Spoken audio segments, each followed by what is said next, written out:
నమస్తే అన్న, అందరికీ నమస్కారం. కువైట్లో గృహ కార్మికులకు ఎంత డిమాండ్ ఉంటుందో అందరికీ తెలిసిందే అనమాట. ఇళ్లలో పనిచేస్తూ ఉన్న ప్రవాసులకు ఎంత డిమాండ్ ఉంటుందో అందరికీ తెలిసిందే.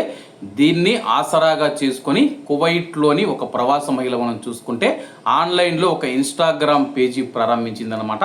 అలాగే నా దగ్గర పెద్ద మొత్తంలో గృహ కార్మికులు ఉన్నారు, అతి తక్కువ ఖర్చుతో మీ ఇంటికి పంపిస్తానని చెప్పేసి చాలామంది కువైటీలకు ఇది తెలపడం జరిగిందనమాట.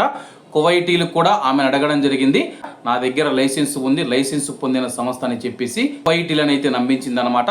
అలాగే ముందస్తుగా మనం చూసుకుంటే కానీ అడ్వాన్స్గా 300 దినార్ల నుంచి 500 దినార్లు అయితే డబ్బు తీసుకునేది అనమాట. ఇన్స్టాగ్రామ్ ఆన్లైన్ ద్వారా ఈ యొక్క సంభాషణలన్నీ జరిగాయి అనమాట. ఆ తర్వాత ఫోన్ నెంబర్లు ఇచ్చేసి ఫోన్ చేసేసుకొని డబ్బు బదిలీ చేయించుకుంటుంది. డబ్బు బదిలీ చేయించుకున్న తర్వాత వాళ్ళ నెంబర్ బ్లాక్ లిస్ట్లో పెడుతూ ఉందన్నమాట.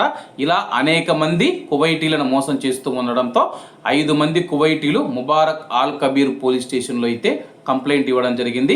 ఇలా ఆన్లైన్లోని ఇన్స్టాగ్రామ్లోని ఒక పేజీ ద్వారా ఒక ప్రవాస మహిళ లైసెన్స్ పొందాను, గృహ కార్మికులను పంపిస్తాను, ఇంట్లో పనిచేసేందుకు డ్రైవర్లు కావచ్చు, లేకపోతే పని మనుషులు కావచ్చు, వాళ్ళందరినీ పంపిస్తామని చెప్పేసి ఇలా మోసాలకు పాల్పడుతూ ఉందని చెప్పేసి కంప్లైంట్ ఇవ్వడంతో పోలీసులు కేసు నమోదు చేసి దర్యాప్తు చేపట్టిన తర్వాత ఆ యొక్క ఆసియా మహిళను అయితే అరెస్ట్ చేయడం జరిగింది.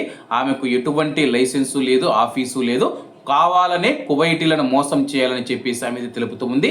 ఇప్పటి వరకు 25 మంది కువైటీలను మోసం చేసింది. అలాగే ఆమెను అరెస్ట్ చేసిన తర్వాత ఆమె వద్ద నుంచి 4 ఫోన్లు, పలు సిమ్ కార్డులు స్వాధీనం చేసుకున్నట్లు పోలీసులు అయితే వెల్లడించారు.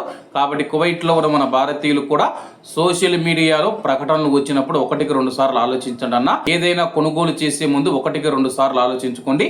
ప్రస్తుతం ఆమెను అరెస్ట్ చేసి చట్టపరమైన చర్యల కోసం సంబంధిత అధికారులకు రెఫర్ చేసినట్లు అధికారులు తెలిపారు.